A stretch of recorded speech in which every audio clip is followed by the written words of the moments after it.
Tras los ventanales de tus ojos hay un cielo preñado de amenazas, fragmentos de antiguas tempestades, enigmática confidencia de una promesa de amor que el tiempo dejó en suspenso.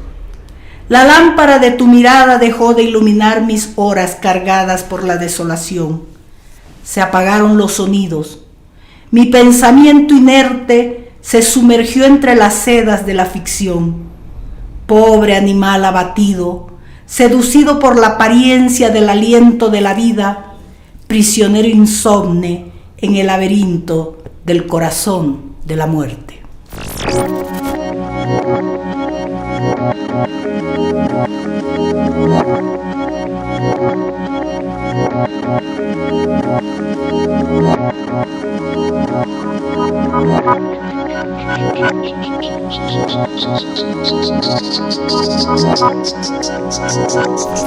Rosario Aquín Chávez nació en Riberalta, Beni. Es comunicadora y doctora en Ciencias del Desarrollo de la Universidad Autónoma de México, en convenio con el CIDES UNSA. Cuenta también con estudios de posgrado en Filosofía, Ciencia Política y Desarrollo Rural. Ha publicado 8 libros de poesía y 10 de ensayo, además de haber participado en importantes antologías de poesía boliviana. Acaba de terminar su postdoctorado en Filosofía, Ciencias y Tecnología del CEPIES de la UNSA y la Bremen de Alemania. Buenos días, La Paz. Aquí estamos en la ciudad de La Paz, en el altiplano boliviano, directamente transmitiendo desde el cuartel general de Rosario Aquín. Somos Nicolás Martínez y Omar Beretta, seguimos haciendo este programa rizomático y aquí estamos felicísimos de estar con Rosario Aquín. Rosario, ¿cómo estás? Bienvenida al programa. Estoy muy bien, feliz de tenerlos a ustedes dos, tener la visita de dos personas que vienen de diferentes países, muy contenta de compartir también con la audiencia que los sigue a través de este maravilloso medio que es la tecnología. Muchas gracias, Rosario. Nos acabas de leer un poema hermosísimo de tu última publicación que se llama Atropos. Y la crítica a los medios se ha dicho por ahí que tiene que ver con la ausencia, con el amor y con el dolor, y que esto también tiene que ver con el ser migrante, ¿no? Que son estas experiencias que uno tiene. Antes de meternos en la filosofía pura y dura, ¿por qué no nos contás un poco cómo va esto de la poesía y este bellísimo texto que nos acabas de leer? Este libro es prácticamente un texto catártico, porque uno vive la experiencia de la muerte como una experiencia ajena.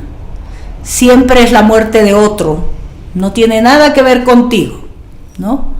Y cuando vas a un velorio, esa es la experiencia que vives.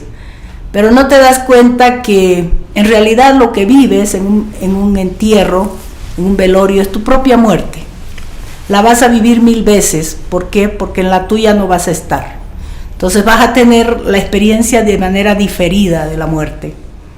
Y vas a vivir, como dice Derrida en su hermoso libro dedicado a Roland Barthes, Las 1000 muertes de Roland Barthes, se llama ese libro. Él plantea ahí la experiencia de las 1000 muertes que tú vives antes de la tuya propia. Atropos es la muerte. Atropos es una de las parcas de la mitología griega. Son 3 las parcas, la Quesis, Quioto y Atropos. Estas 3 parcas son las que definen el destino de un ser humano, ¿no? Son tejedoras y tejen los hilos de la vida. Es un mito muy hermoso de la mitología griega. Entonces, Cloto es la que teje desde el nacimiento, la Quesis es la que teje la juventud y la madurez, y Atropos es la encargada de cortar el hilo, ¿no? Entonces, este libro nace frente a una experiencia muy cercana que viví hace 2 años con la muerte de mi compañera de vida. Y fue la primera vez en mi vida que me tocó asistir a la muerte de un ser tan cercano como es tu pareja. Tener pareja es el acto más radical del ser humano, porque tú abres tu cuerpo, tu mente, tus proyectos de vida, tu existencia a la presencia de un otro. Y eso en el ser humano es profundamente radical. Y por lo tanto eso te atraviesa, te marca, No nos damos cuenta de eso, ¿no? Porque vivimos demasiado apresurados, pero cuando ese ser al que has dejado entrar se va para siempre, de manera absoluta, cuando te enfrentas al absoluto de la muerte, que es solo existen dos absolutos en la existencia, el de la muerte y el de la vida. Este es uno de esos y creo que es el más grotesco, porque no tenés herramientas para entender la muerte, como tampoco entendemos la vida, pero digamos es más feliz la vida que la presencia de la muerte.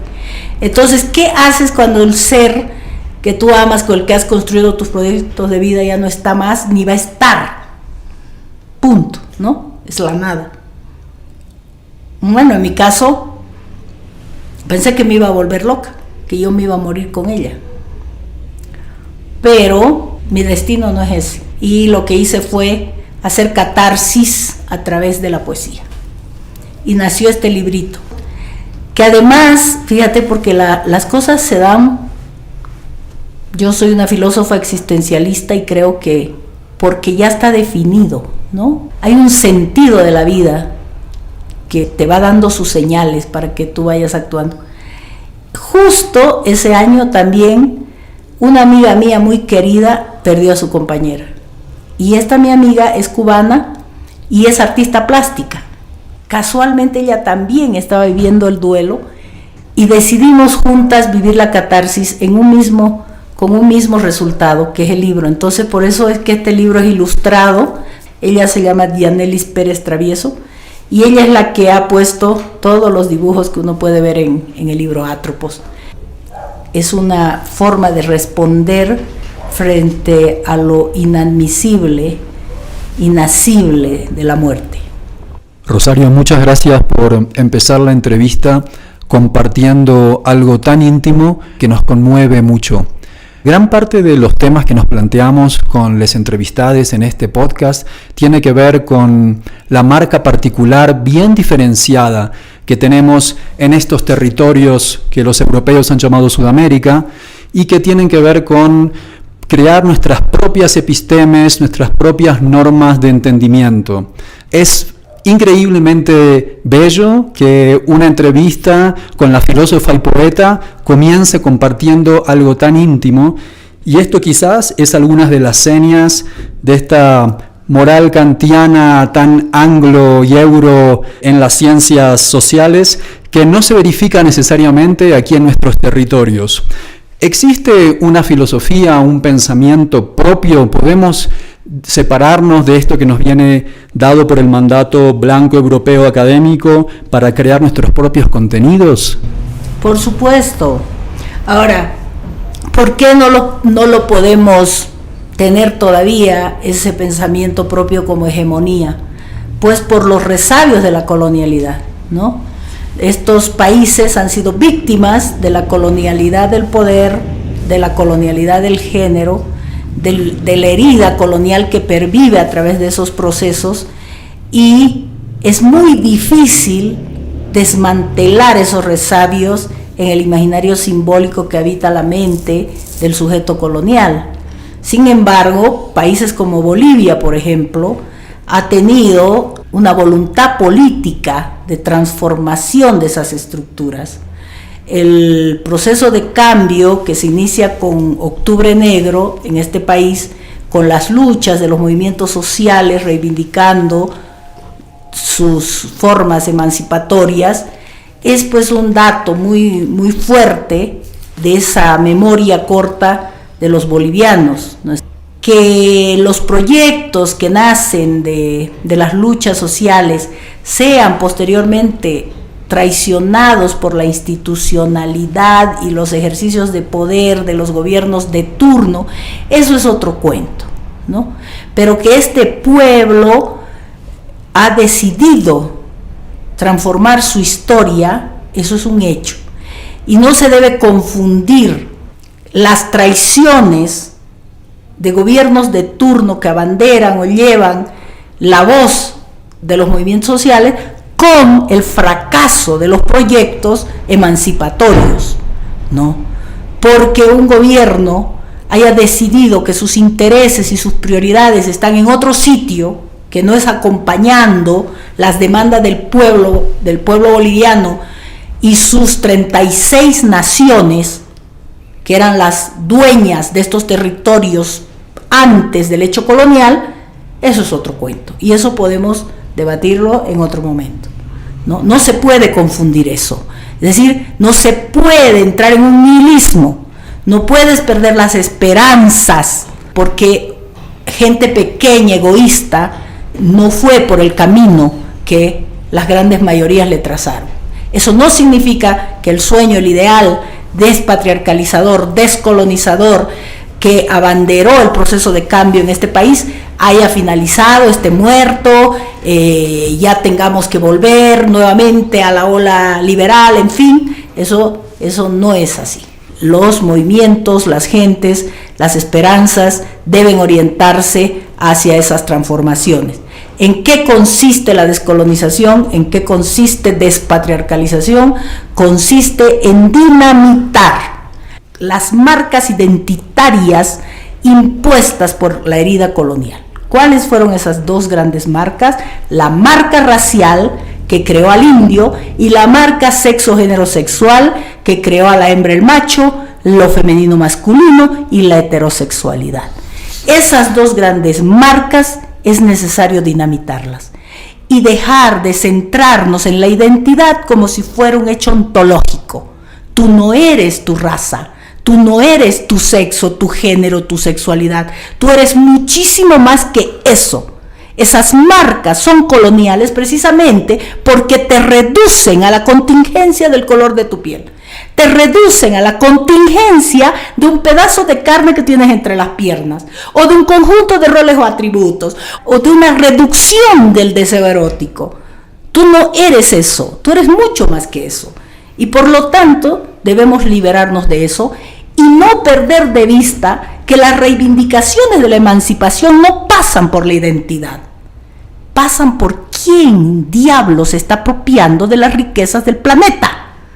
Mientras vos estás perdido en tus peleitas identitarias, que si eres blanquito, que si eres negrito, de qué color eres, o qué cosita llevas entre las piernas, los poderosos del mundo se llevan toda la torta y te dejan en la miseria creyendo que eso es algo natural, que tú estés sumido en la pobreza, en la discriminación, en la igualdad, en la desigualdad, etcétera, como algo natural. No, señor. El problema fundamental no es la identidad. El problema fundamental de las luchas es por la riqueza de las naciones.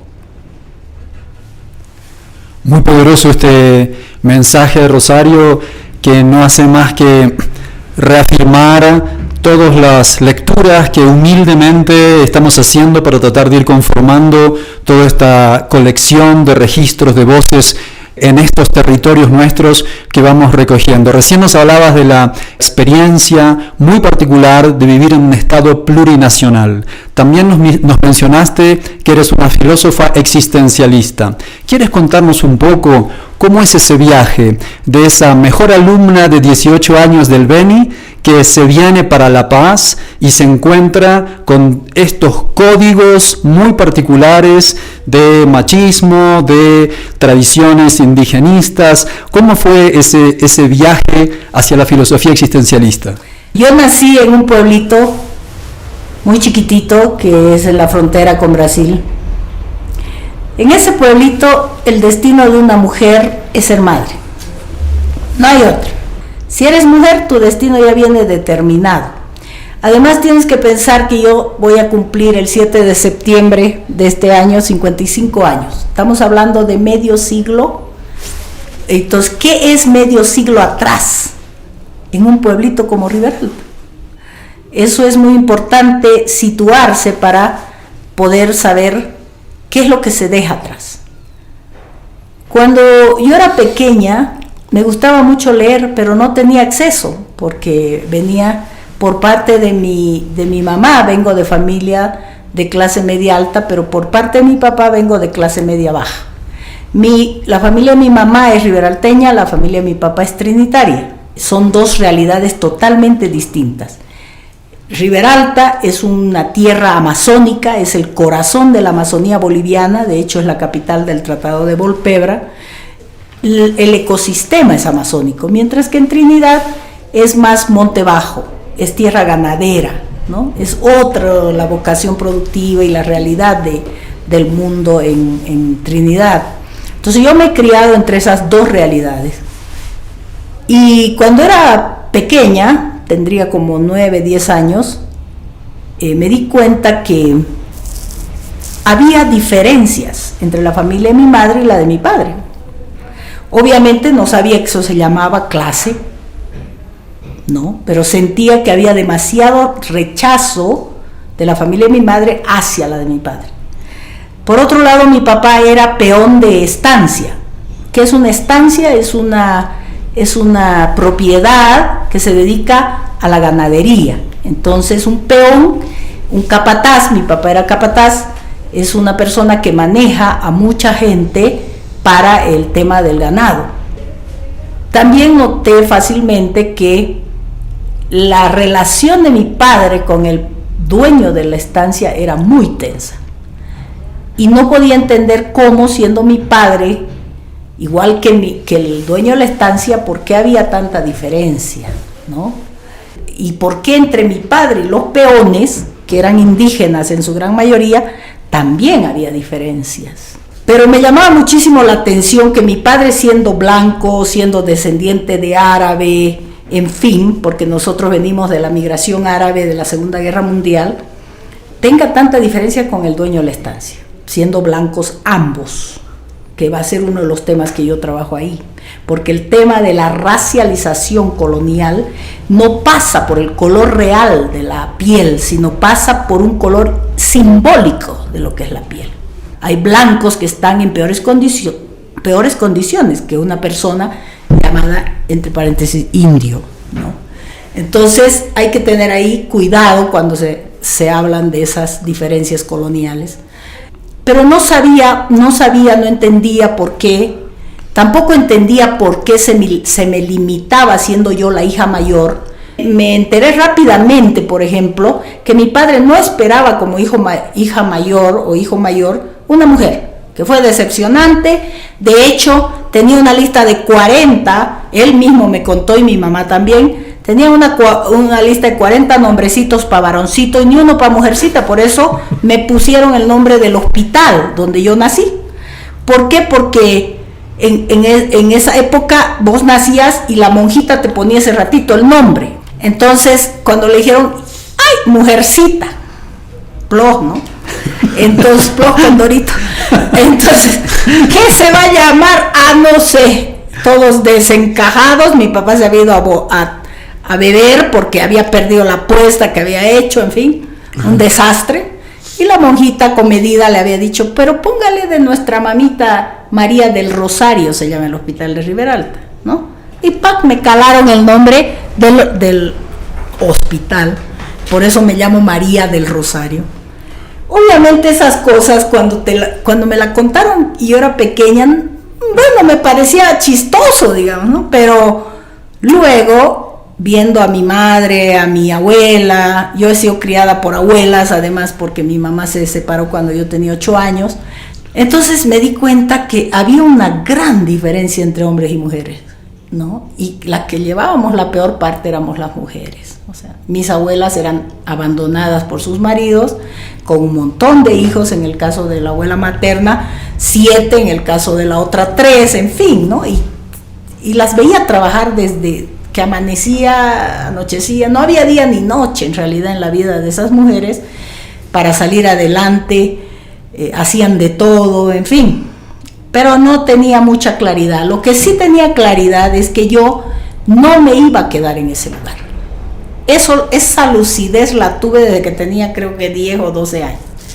El otro elemento que me tocó vivir es que yo me di cuenta desde muy pequeña que yo era la mejor alumna siempre. He sido una nerd, dicen ahora, ¿no? Modernamente, o sería una yunku, o bueno, era la mejor de mi colegio, siempre.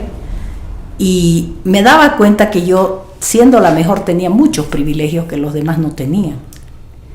Y la otra cosa que me di cuenta es que todas las marcas se borraban cuando tú tienes saber. O sea, entendí rápidamente que el saber era poder. Ahora sé que eso se llama así, pero en aquella época no lo sabía. En todo caso, yo aposté a eso, y entonces decidí dedicar mi vida entera a hacerla mejor, porque eso me abría un montón de puertas sin mucho esfuerzo.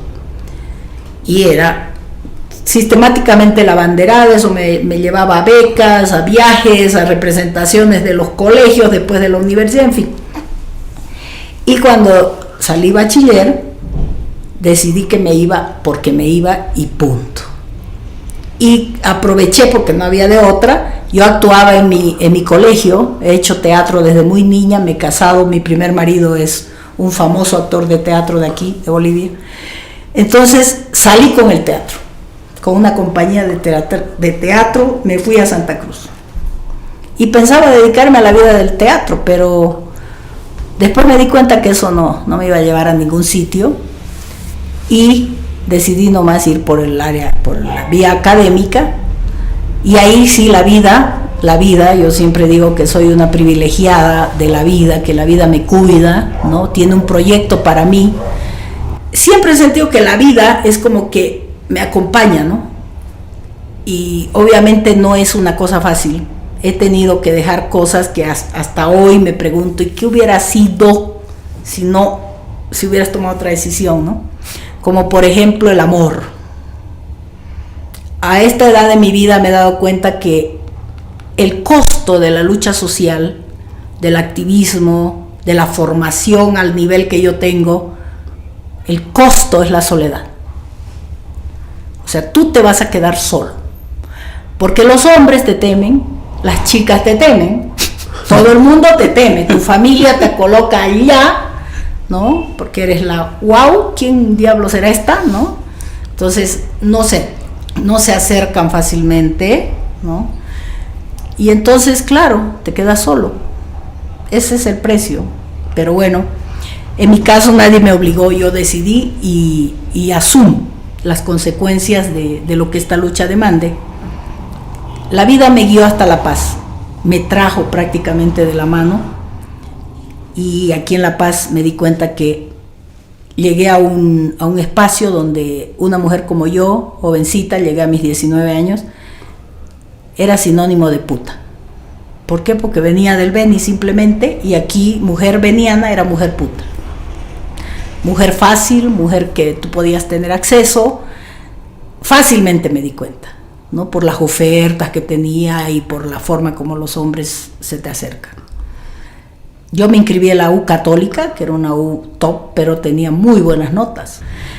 Así que me hice becar, porque no hubiera podido ingresar a una universidad como esa sin plata.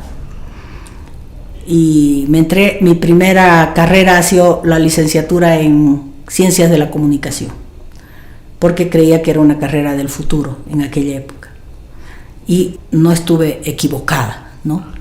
Entonces aposté a eso, a hacerla mejor en la católica igual, hasta el final. Bueno, ahí apareció mi primer marido. El amor siempre es el talón de Aquiles de las personas, ¿no? Porque el amor te puede desgraciar la vida realmente, porque es una etapa donde estás tan tocado. O sea, yo creo que aparte de la muerte y la vida, que son los absolutos, el amor es otra de las cosas que nos toca profundamente. Y no hay racionalidad capaz de contenerlo, ¿no? O sea, el amor es arrollador. Y bueno, me casé con este hombre, tuve mi hijo, y como suele ocurrir en sociedades machistas como esta, estuve a punto de mandar todo mi proyecto de vida al tacho. Porque la primera cosa que hizo mi marido fue prohibirme que estudie, ¿no? Y me dediqué a criar al niño.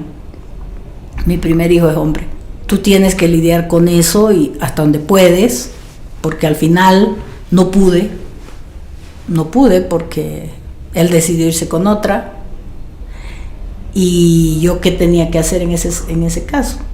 Para mí fue muy marcante, porque yo venía de un pueblito muy conservador, venía de familias conservadoras, y bueno, ahí se me había dicho que el matrimonio era para siempre, que bueno, todo lo que la moral sexual judeocristiana te dice, tú tenías que ser una buena mujer, en fin.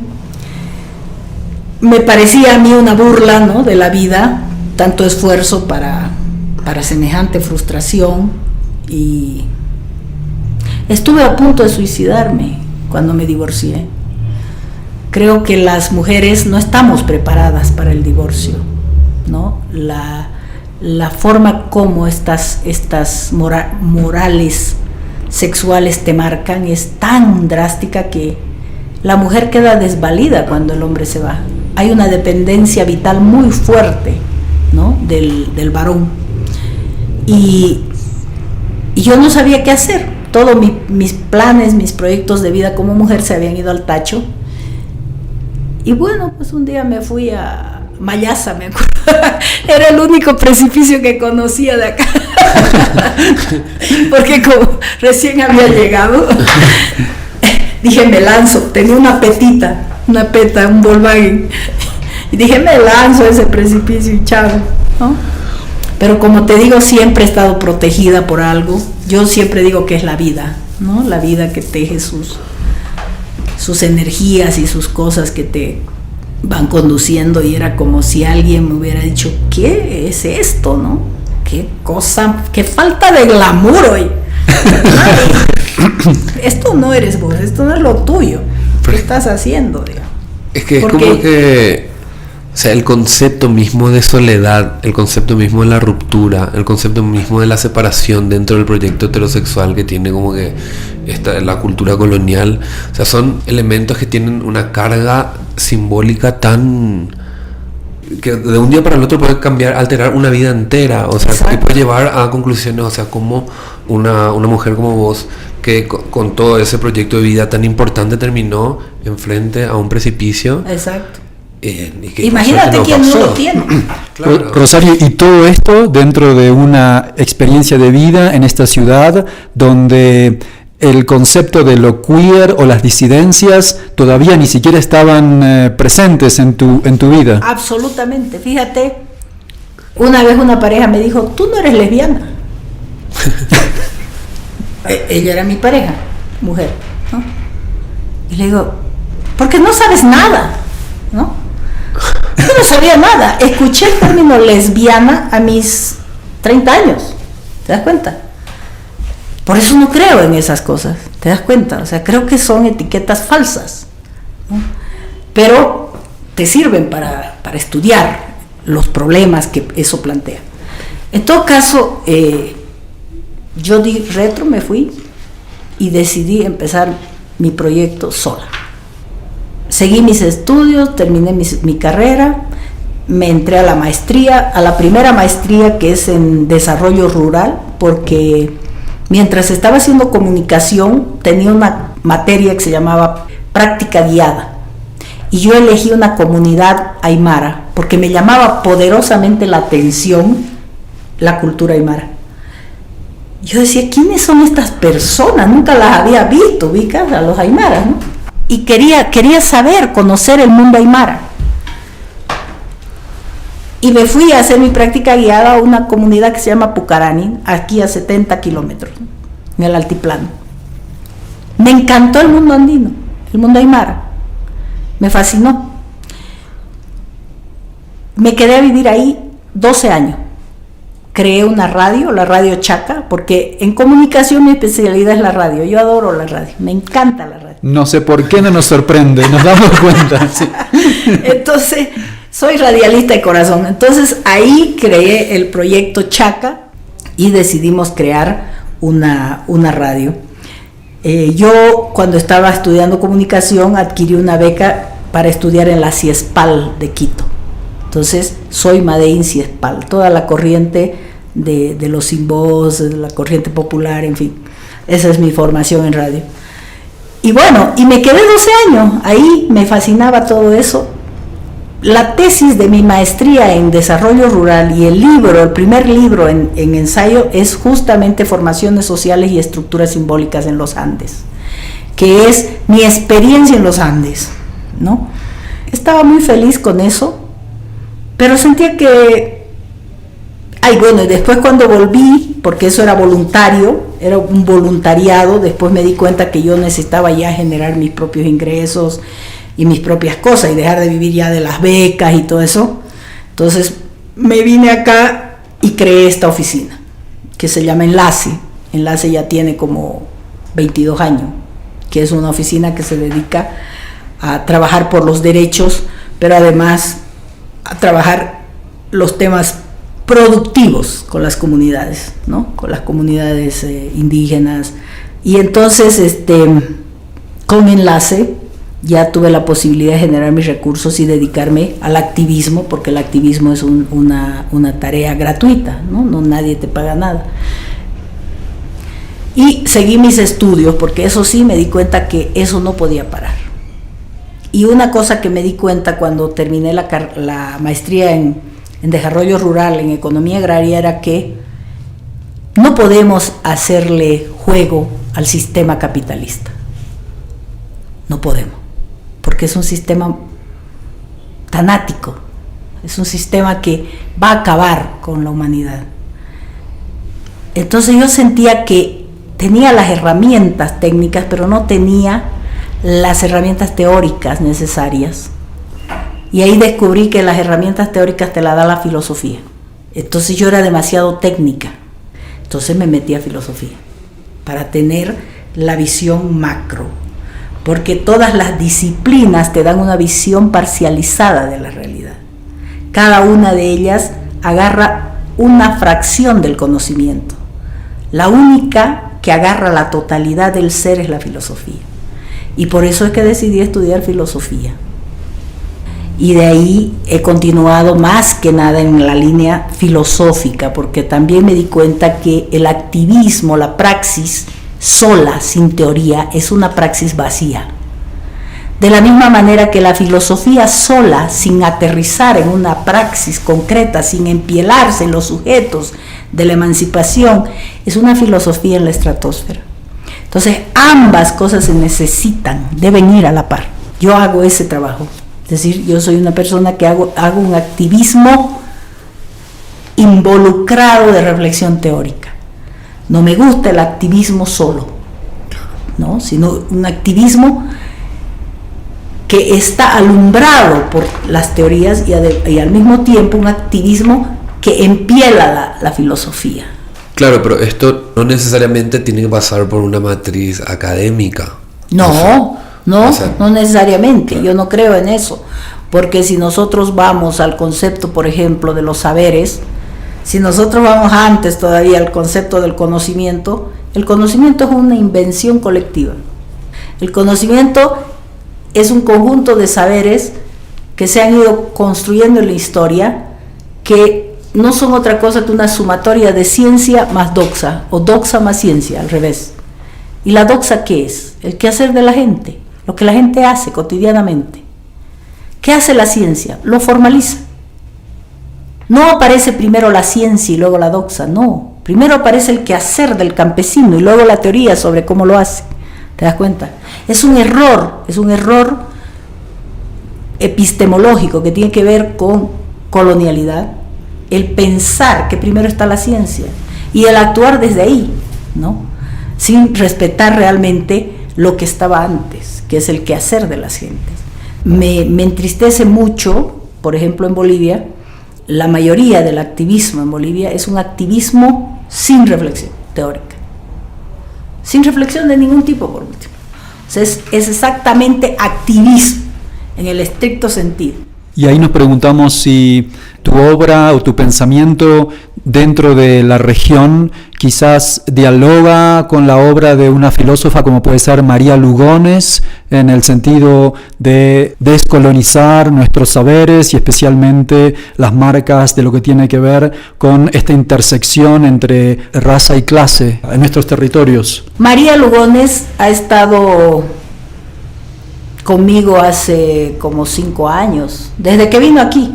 La invitó la vicepresidencia en el primer Evo. Yo siempre distingo el primer Evo de los demás Evos. No, el primer Evo, que era el Evo al que todos le hemos puesto, digamos, tenía un programa que se llamaba Descolonizando el Estado desde el Estado.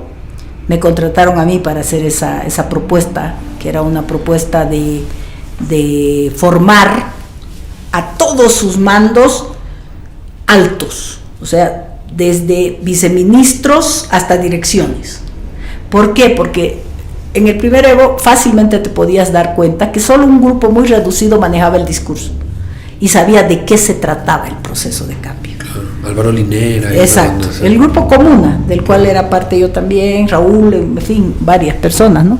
Ese era nuestro grupo de trabajo. Ese programa Descolonizando el Estado desde el Estado tenía como propósito precisamente que esta gente se informe, pues, para que no salga a la prensa y hablen las cosas que hablaban, que no tenía, en muchos casos eran totalmente antagónicos de todo, ¿no? Pero dentro de ese programa estaba esto de traer también gentes intelectuales de todo el mundo, ¿no?, que estaban en la línea para que estos reflexionen sobre lo que estaba pasando en Bolivia. Se llamaba Pensando el Mundo desde Bolivia, y ahí vino María, ¿no? Ahí la conocí yo a María Lugones, y de ahí nos hemos hecho amigas, hemos escrito varias cosas juntas, ha asesorado mi tesis de doctorado.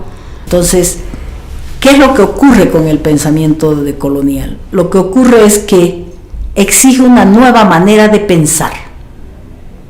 ¿Te das cuenta? Eso es muy complejo, porque necesita un pensamiento situado, un locus de enunciación. ¿Te das cuenta? Entonces nosotros venimos formados por Occidente, no podemos negar eso, esa genealogía que tenemos, ¿no? En mi caso, al ser yo hija del CIDES y de la UNAM, en las maestrías, pues venía influenciada profundamente por los franceses, ¿no? Por la filosofía francesa, por los posmodernos franceses, por los neomarxistas franceses, en fin. Entonces tenés que desaprender todo eso para poder empezar de nuevo, de cero, ¿no? Y María me hizo el reto, y sí, estuvimos 3 años en eso, pero lo que ocurre con eso es que tú tienes que tener tiempo, ¿no? Hay la exigencia del tiempo, porque imagínate que... Es un privilegio. Es un privilegio. Claro, María aquí ha dado varias clases, aquí en esta oficina, en Enlace, porque Enlace tiene una parte que es académica. Porque de por sí, incluyendo a ella, muchas de las cosas que las piensa desde un lugar que es Occidente, pues. No, y es lo mismo que les pasa a los de colonial. Ellos se han formado en Binghamton. ¿Y dónde diablo está Binghamton? En Estados Unidos. ¿No ves? Cuando uno habla sobre la necesidad de descolonizar, ¿es necesario rechazar absolutamente todos esos saberes o tomar, hay algo que se pueda tomar, hay algo que se pueda, no sé si decir reciclar, pero filtrar en todo caso, porque al fin y al cabo son toda una cantidad de categorías que pueden o no servirnos para interpretar nuestra propia realidad o no? Cuando hablamos, ¿de qué hablamos cuando hablamos de decolonización? Si yo fuera un decolonial puro, te diría no. No, hay que rechazar todo. Todo. Inclusive el idioma castellano. Todo, claro. O sea, okay. Porque todo viene de allá. Claro. Y de hecho ellos en teoría lo hacen, ¿no? Lo escriben. Basta leerlo a Miñolo, a Castro Gómez, a Grofogel, a todos ellos. Entonces ellos dicen ahí claramente: contra las narrativas de Occidente. ¿Cuáles son las narrativas? Son las disciplinas. Claro. ¿No? ¿Cuáles son las principales narrativas contra las que ellos se estrellan? El cristianismo, el marxismo y la ciencia. Claro. La ciencia de Occidente, positivista fundamentalmente. Yo no soy tan radical. Creo que ellos son muy radicales. Yo no soy tan radical. ¿En qué sentido no soy tan radical? No podemos desconocer el descontento y la crítica del propio Occidente. Nosotros deberíamos no reconocer las reflexiones de Derrida. Derrida ha sido víctima, perdón, del nazismo. Derrida es un judío. Derrida está hablando desde su cuerpo judío, desde su cuerpo simbólico de los holocaustos. ¿Debemos desacreditar un pensamiento como el de Derrida? ¿Debemos desacreditar un pensamiento como el de Foucault? Foucault es otra víctima. Foucault habla desde su cuerpo homosexual, BDSM, sadomaso, en fin, proscrito por Occidente. ¿Debemos desacreditar el pensamiento de Foucault? ¿Debemos desacreditar a Lukács? ¿Debemos desacreditar el pensamiento marxista? ¿Su teoría de las luchas de clase? Personalmente yo pienso que no. Pero sé que los decoloniales dicen que sí. Porque esos cuerpos que te están hablando no son cualquier cuerpo. ¿Te das cuenta? Sí. Son cuerpos que están en resistencia frente a Occidente.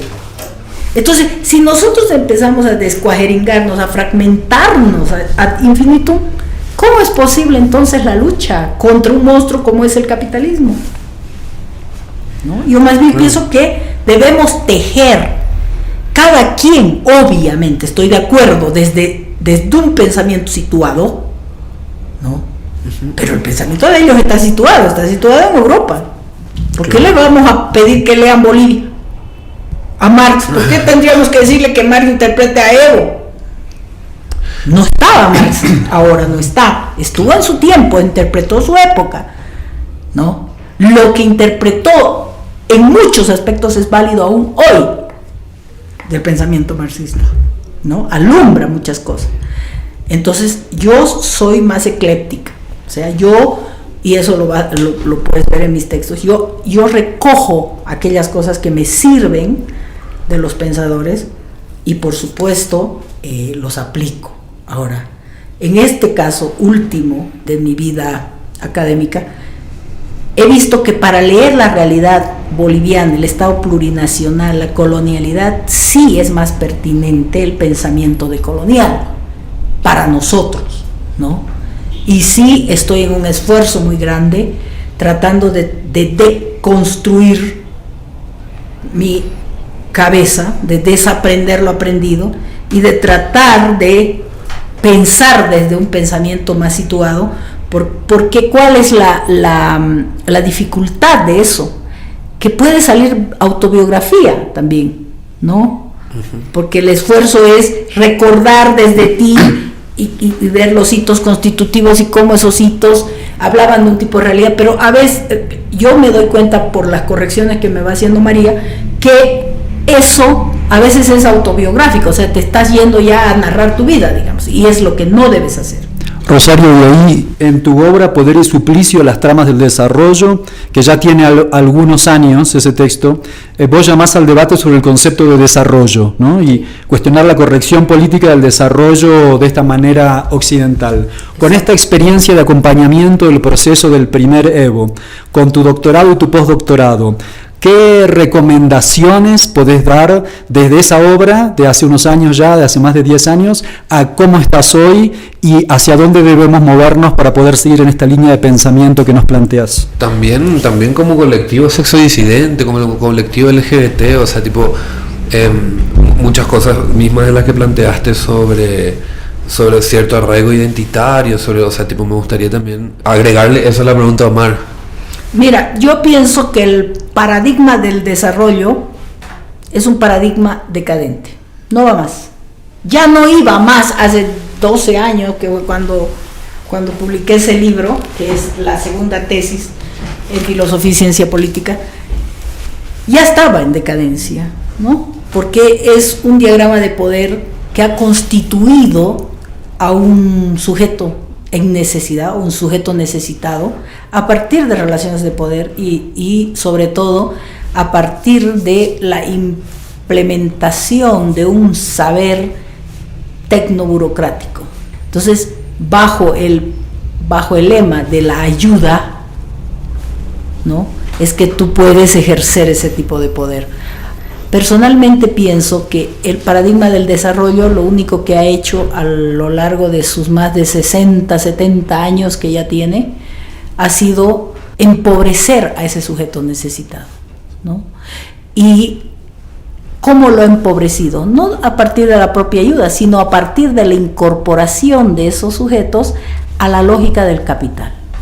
Fíjate, allí donde hay ayuda, donde hay proyectos de la cooperación internacional, el sujeto está incorporado al mercado. No otra cosa son los famosos microcréditos, ¿no? ¿Qué es el microcrédito? Es eso, incorporar a aquel que nunca estuvo ligado al capital a la lógica perversa del capital. Pero amén de todo eso, no podemos tener evidencia empírica en ningún lugar donde se han hecho estrategias de desarrollo que realmente los pueblos, las comunidades hayan progresado, entre comillas, ¿no? Porque lo que yo sospecho es que el desarrollo es una estrategia de contención. ¿De contención de qué? De la potencia social.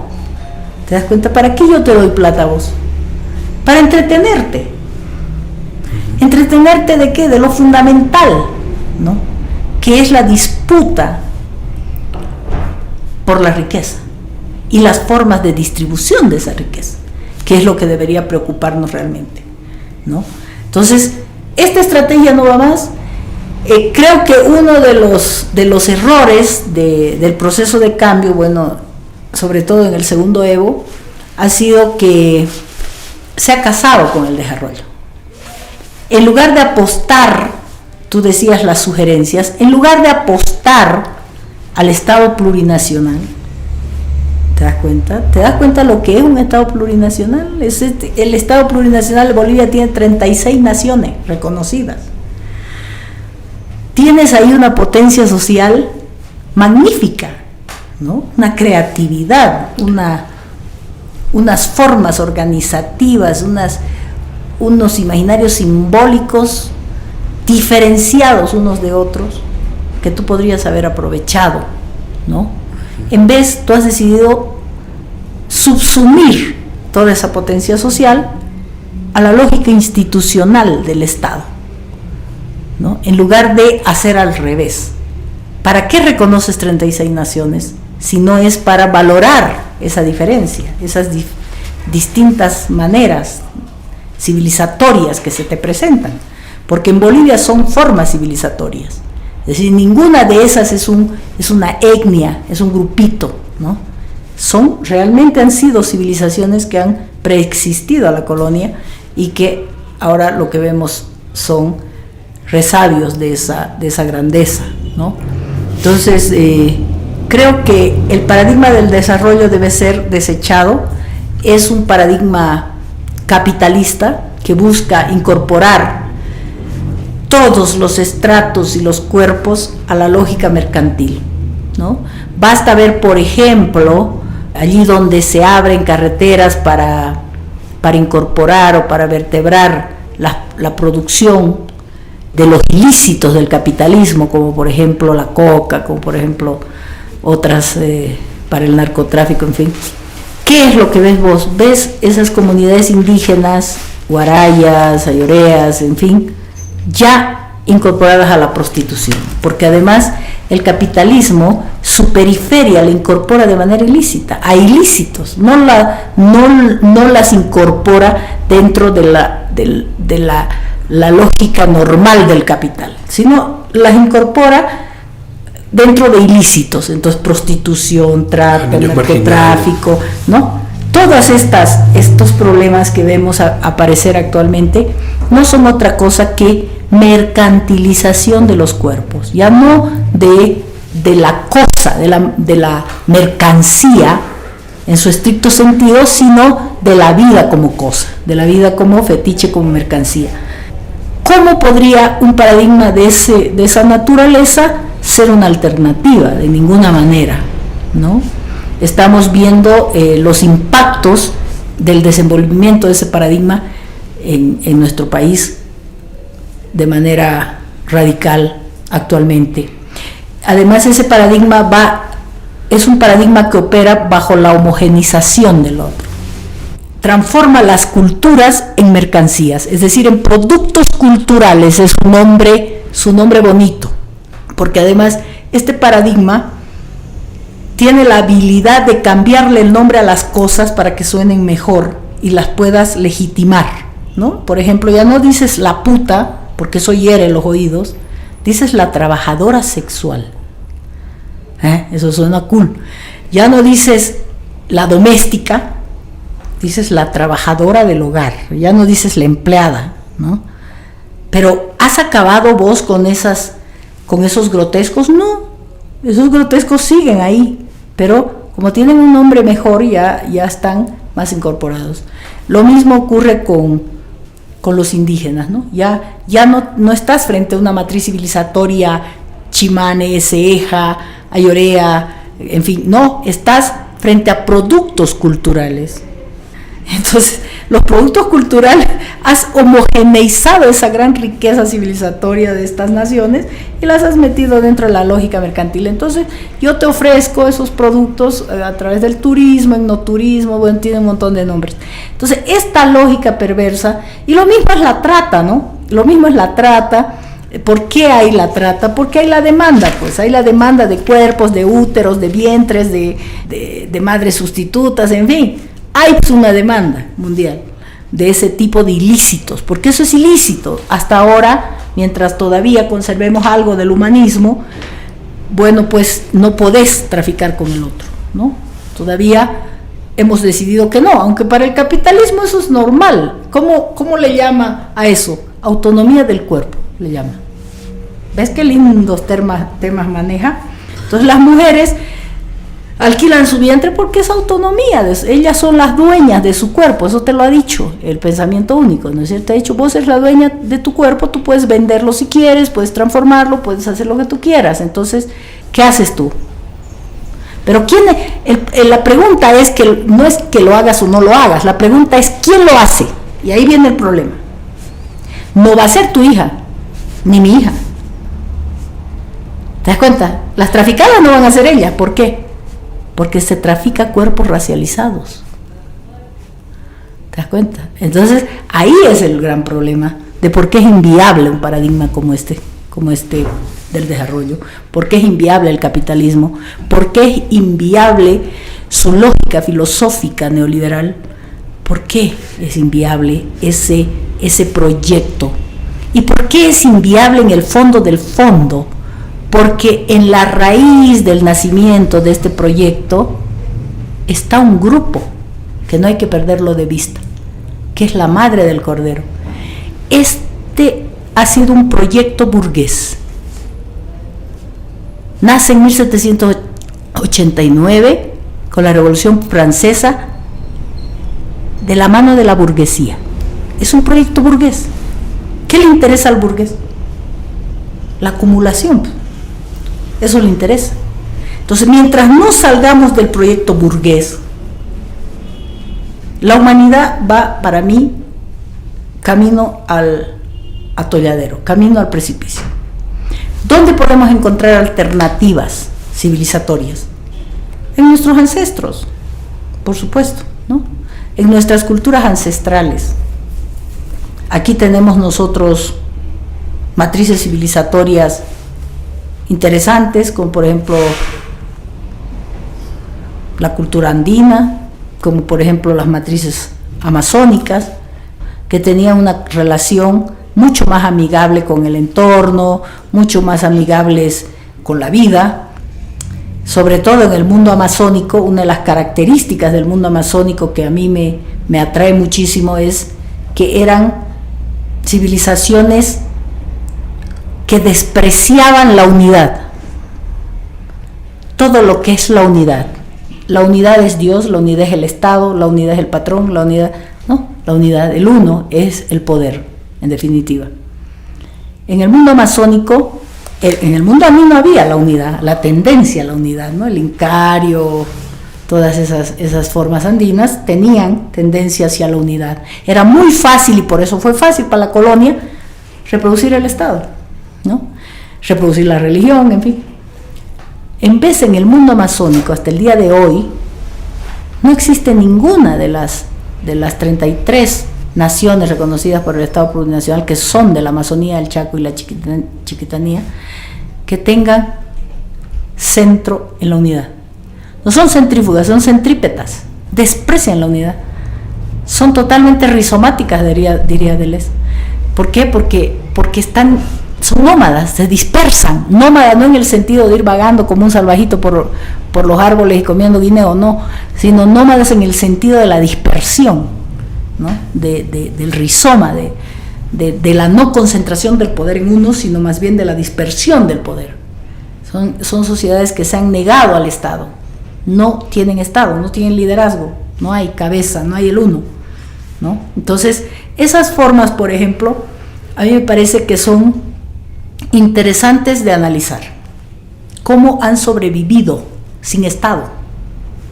Porque hasta hoy, si tú analizas Bolivia y analizas el oriente, la parte amazónica y todo eso, vas a ver que Evo no llega ahí. No llega, no saben ni quién será este Evo. Grupos todavía indígenas que no son carnetizados, todavía no hacen la práctica ciudadana, digamos, occidentalizada, ¿no? del Estado moderno. Entonces, uno debería mirar estas formas y ver por qué funcionan hasta el día de hoy, pese al hecho colonial, pese a los hitos, a los grandes hitos genocidas de este hecho, de esta herida colonial en ese territorio, ¿no? Porque tú sabes que el impacto de la colonia ha sido fatal en lugares como el nuestro. Sin embargo, estas naciones han siguen ahí, están. ¿Cómo es posible eso? Entonces, deberíamos tener una mirada más atenta y más interesada sobre esas formas diferentes de convivencia, ¿sí? Creo que nos vamos con un montón de respuestas que nos van a derivar en muchas más preguntas, con muchos deberes para hacer y seguramente con ganas de volver a seguir charlando con Rosario en un próximo capítulo después de metabolizar todo esto bien pronto. Muchísimas gracias, Rosario, verdaderamente. No, pues, a ustedes las gracias, y sí, claro, tenemos un tema pendiente que es el tema sexo, género, sexualidad, que es otro tema tremendo porque tiene otra genealogía, ¿no? Ahora creo que nos hemos centrado más en la parte más del país, más histórica. El desarrollismo contra desarrollismo. Exacto, pero yo les agradezco también muchísimo por darme voz. No son luchas fáciles en realidades como la nuestra, más bien son contracorriente porque todavía, como decía Quijano, tenemos la obnubilación por lo otro, ¿no? Por el otro, por Occidente, por el primer mundo, en fin. Entonces, la voz disidente en países como el nuestro, pues es muy baja todavía, ¿no? Y estas entrevistas, estos espacios de reflexión, lo que hacen es amplificar nuestra voz y hacerla audible en un concierto mucho más amplio, de manera que podamos tejer a nivel global, mundial, diría yo, nuestras resistencias. Yo creo que de eso se trata, más que de dividir, sumar, ¿no? Hacer alianzas regionales, justamente, que es lo que el internacionalismo, que es lo que pretendemos constantemente desde Putalquelé. Muchísimas gracias, Rosario, la verdad que nos vamos con un montonazo de información, un verdadero placer. Igual, un saludito a toda la audiencia.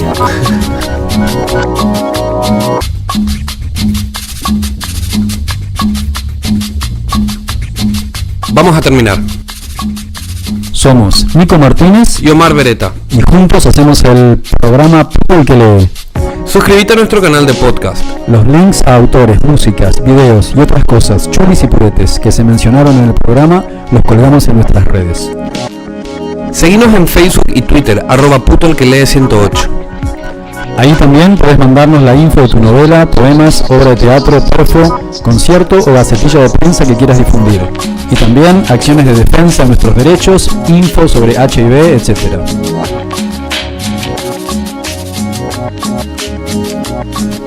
Producción general, Putalquelé. En Asunción nos da de comer Mango Tango Food. cortina musical de nuestro programa es el tema Zona Roja de Mesis. En el Año Internacional de las Lenguas Indígenas nos enseña guaraní la Casa 1073. Agradecemos especialmente a Octavio Linares, responsable de nuestra tecnología en sonido. A Nico Granada y al equipo del Surtidor por la edición. En Buenos Aires nos salvó la vida Nacho Franco, ingeniero en sonido.